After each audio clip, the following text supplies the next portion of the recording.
Hey everyone, thanks for joining me today. So for all of you subscribers, I'm sure you've noticed I've taken about a month or so off, been handling other things, and now I'm back to furniture makeovers. So this is a great piece of furniture. It's in excellent condition. It has just a couple of things that need to be fixed. It's a very small minor detail work. So it's just a little bit of bondoing in these corners, sanding that down, and then we'll be ready to move forward. After I bondo those areas, I'm gonna scuff this down because this paint is way slick. So we want our chalk paint to adhere to this piece. So I will go ahead, just give it a light sanding.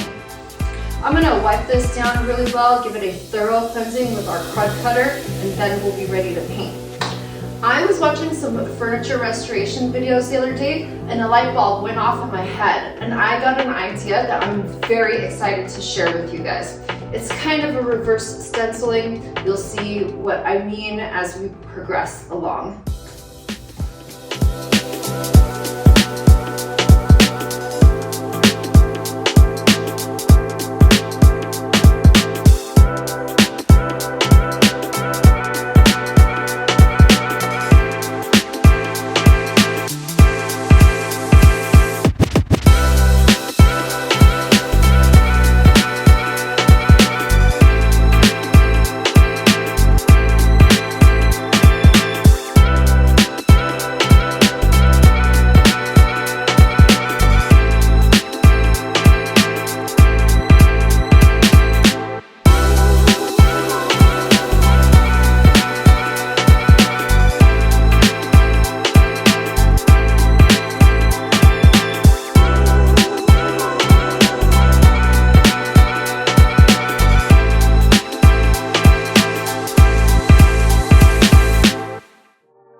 I wanted to take a quick minute and just go over what I'm gonna do next. So what I'm gonna do is I'm gonna take all these beautiful and vibrant colors, and I'm gonna use the tapping technique all over this piece, the front, the sides, the top, and I'm going to just make it look like a unicorn has grown up all over this piece of furniture.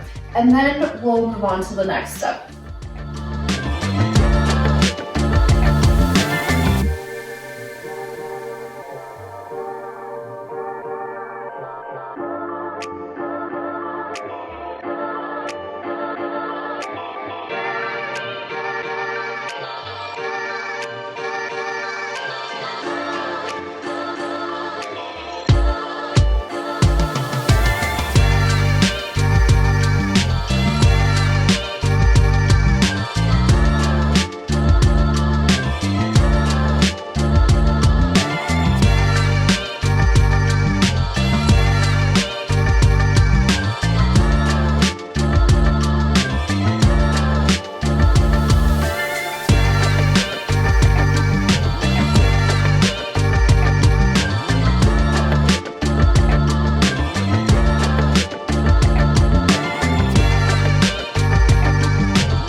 So this is what this looks like now after we have painted the top.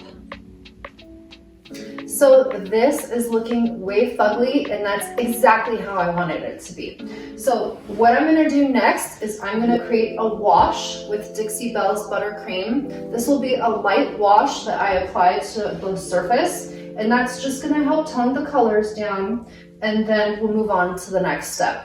After I do the wash, I'm gonna leave this piece to dry overnight so everything gets really, really dry.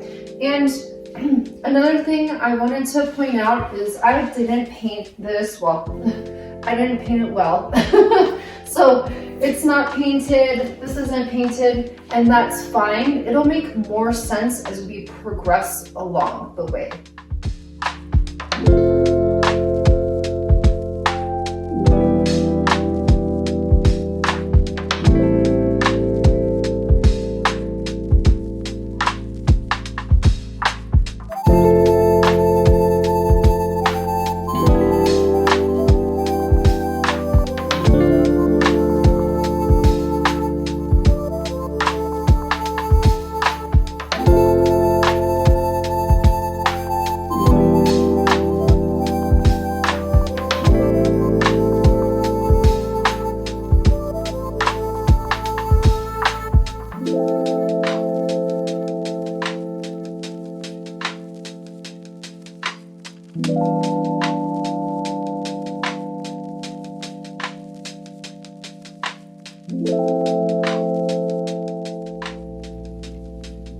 The next part of this project is going to be metal leafing, and this is the adhesive I'm going to be using, and I already started mixing up my metal leaf. So this is a container that has these colors of metal leaf in it, and I'm going to just go ahead and take this and blend it up. I'm gonna just add the metal leaf as a little bit of bedazzling to this piece. And again, none of this will make sense or look very pretty until the end. So just bear with me, people. And then after I applied this metal leaf in various areas, similar to how we did the paint, just kind of everywhere, right? Then I'm going to combine these two and mix them up and then apply them. With metal leafing, you just apply a little bit of adhesive, and then after about 15 minutes or so, it'll get tacky. You have to read the directions on your metal leaf. Every metal leaf is different, right? So you see how it's all white? You just are going to apply it, give it about 15 minutes or so, let it get tacky, and then you put on the metal leaf.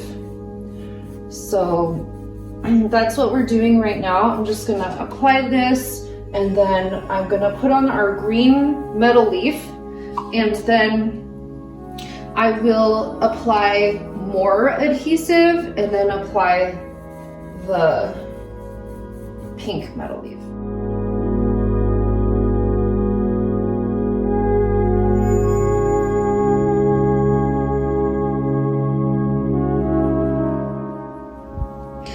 The adhesive is now tacky, and we are going to apply our metal leaf.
Now we can see the glittery effect of our metal leaf.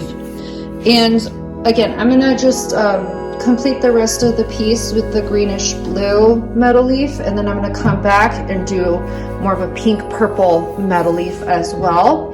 And then we'll be ready for the next part.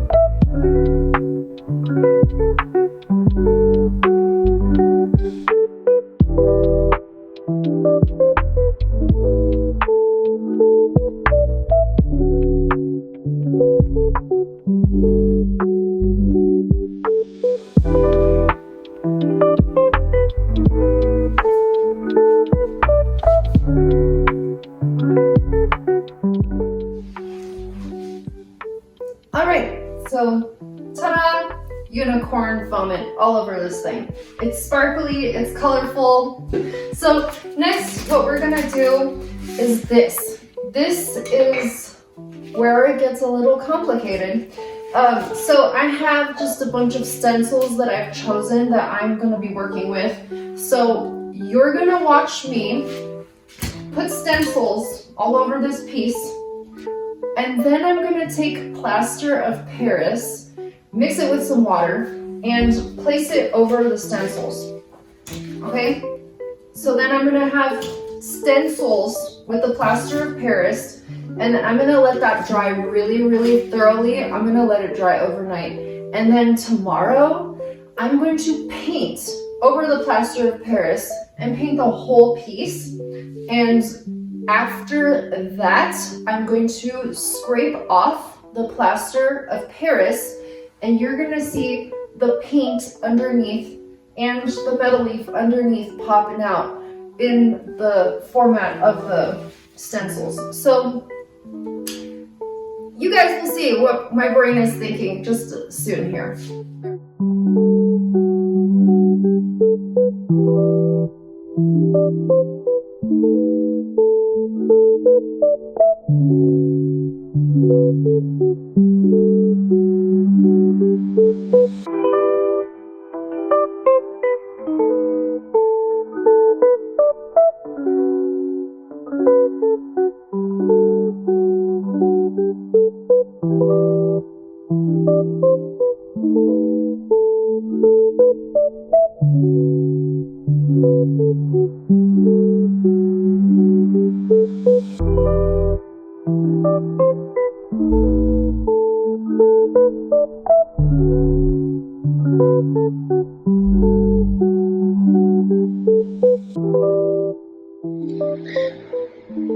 I'm going to be using this tool from Redesigned by Prima. It's a nifty little tool.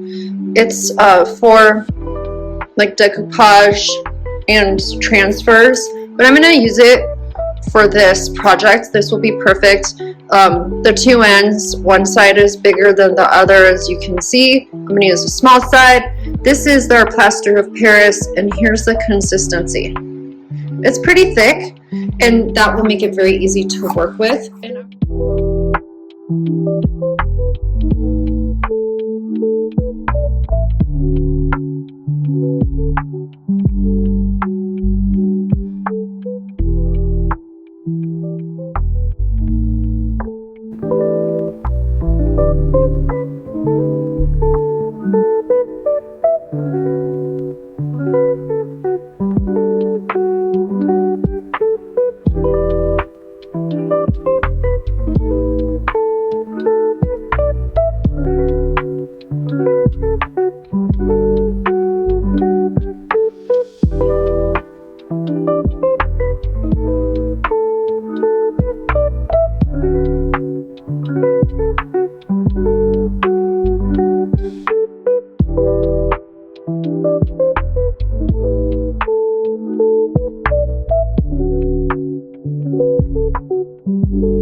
This is how the stenciling turned out.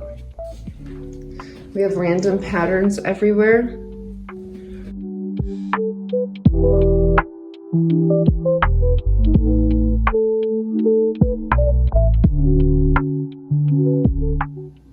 We are finally ready for our next step. So what I'm gonna do is I'm gonna take Dixie Belle buttercream and I'm gonna paint the whole piece with the buttercream.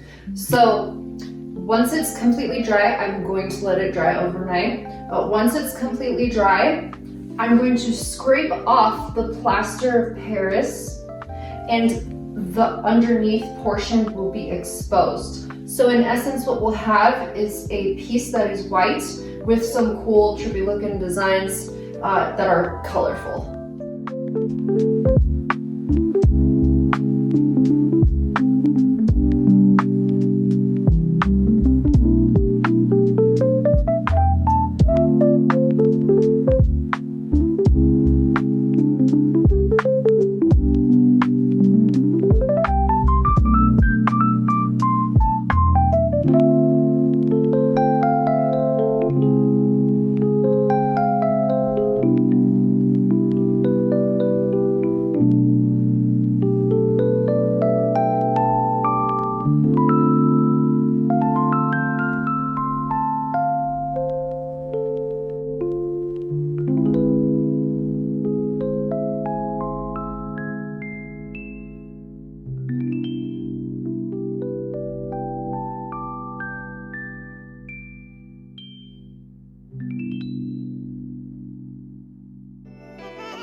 I expect you've noticed that I've really globbed this paint on. I'm planning to only do one layer, and this is the reason why.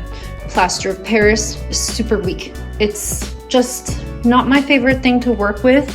It falls apart very easily. So I just wanted to do one coat, and again, leave it to dry overnight. And I also was wanting to show that I'm doing this. So after the paint dries ever so slightly, kind of going into the areas where there is no Plaster of Paris and trying to pick up some paint and do a little bit of lifting. So it's just a little bit of lifting, and that means just a little bit of color is popping through. Let's check this out. So you can see these little markings are just a little bit of that original color coming through, and that's all I'm gonna do to it. This will give it like a nice little rustic feel.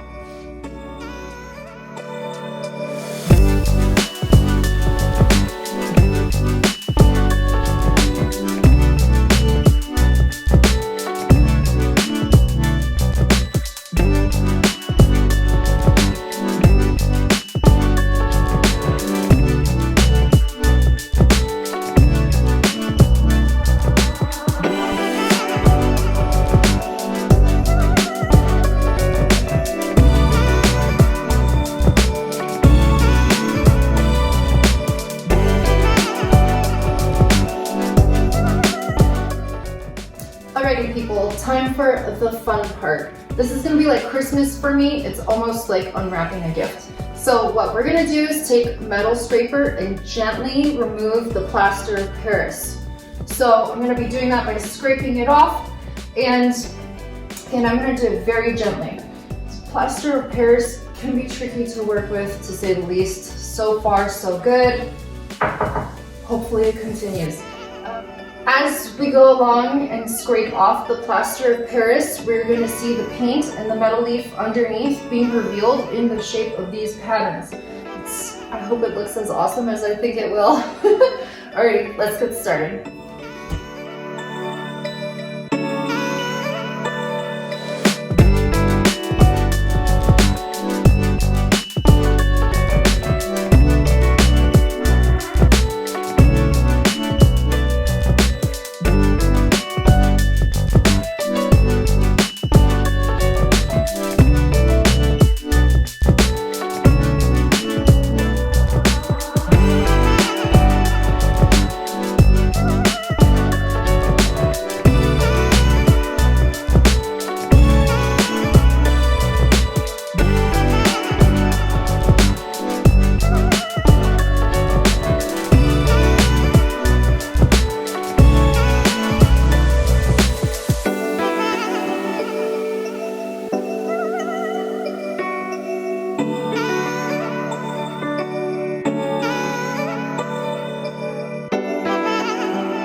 So here we have our patterns exposing the paint and metal leaf underneath.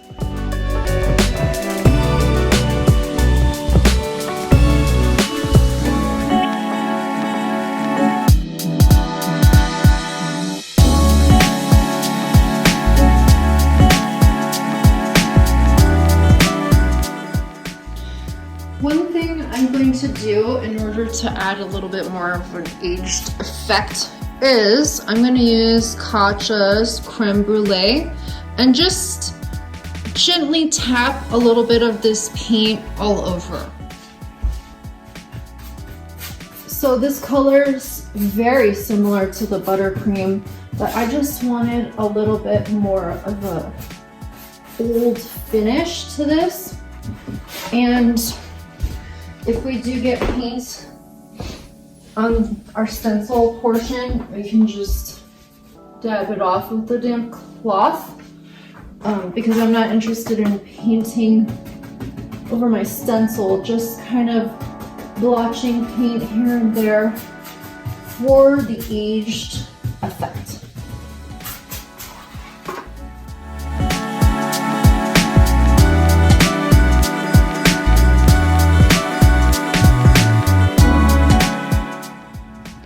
I'm gonna replace the original hardware with this flower hardware, and before I put it on the piece of furniture, I'm going to paint it with Katja's Creme Brulee.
Alrighty, we're on our last couple of steps here.